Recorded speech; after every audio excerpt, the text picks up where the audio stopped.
Hello students, welcome back to my channel Physics SPC CBSE board examination paper 2025 का question number 30। A convex lens focal length f is cut into two equal parts perpendicular to the principal axis. The focal length of each part will be। यहाँ question में बोलना चाहिए EQ by convex lens, बोला नहीं है पर यही मान के चलेंगे। सोल्यूशन बिफोर कट करने से पहले मान लो मैंने एक EQ by convex lens बनाया, ये इसकी प्रिंसिपल एक्सेस है, काटा नहीं है, ये इसकी प्रिंसिपल एक्सेस है, ठीक है, ये प्रिंसिपल एक्सेस।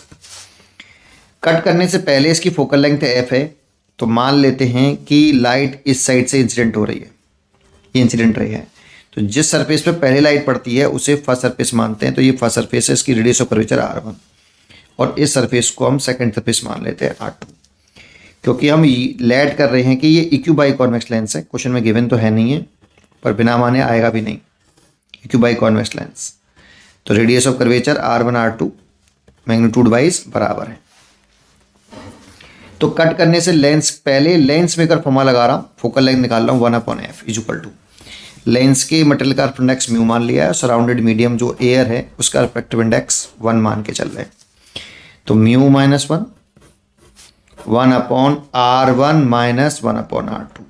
यहाँ पर R1 R2 विद साइन लिखते हैं, ठीक है। तो देखो ये पहला सरफेस है, जिस सरफेस पर पहले लाइट पड़ेगी वो फर्स्ट सरफेस मानते हैं। इसका स्फीयर कंप्लीट करें तो इधर की तरफ कंप्लीट होगा, ऐसे स्फीयर है, सर्कल नहीं है, ध्यान रखना। इसका सेंटर कर्वेचर हो गया ये C1 और सभी डिस्टेंस ऑप्टिकल सेंटर से मेजर करते हैं, तो ये डिस्टेंस ये हो गई आपकी R1। इसका स्फीयर कंप्लीट करें तो वो इधर की तरफ कंप्लीट होगा ऐसे, और इसका सेंटर कर्वेचर हो गया C2, ये डिस्टेंस हो गई यहाँ से यहाँ तक R2। अब इंसिडेंट रे की डायरेक्शन में प्रिंसिपल एक्सिस के अलोंग जो डिस्टेंस मेजर करते हैं वो पॉजिटिव होती है, और सभी डिस्टेंस हम मेजर करना शुरू करते हैं ऑप्टिकल सेंटर से, तो यहाँ से मेजर करना शुरू करेंगे और ये डिस्टेंस मैंने मेजर करना शुरू की ऐसे, इंसिडेंट रे की डायरेक्शन में है ये, तो ये तो हो गई पॉजिटिव।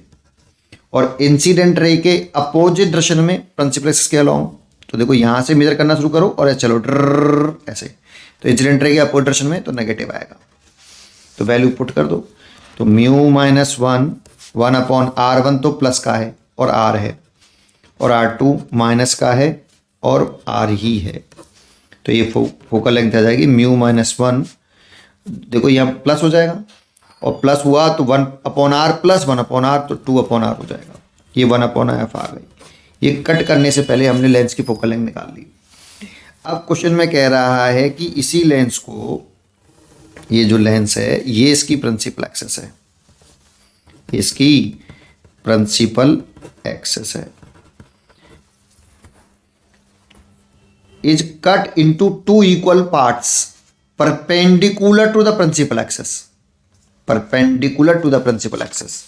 तो देखो इसको, ये प्रिंसिपल एक्सेस हो गई, इसके परपेंडिकुलर ऐसे काटना है, ये कट किया हमने ऐसे, यहाँ से ऐसे काट दिया, ऐसे काटने के बाद दो इक्वल पार्ट में कट किया है, तो कोई भी एक पार्ट ले लो आप।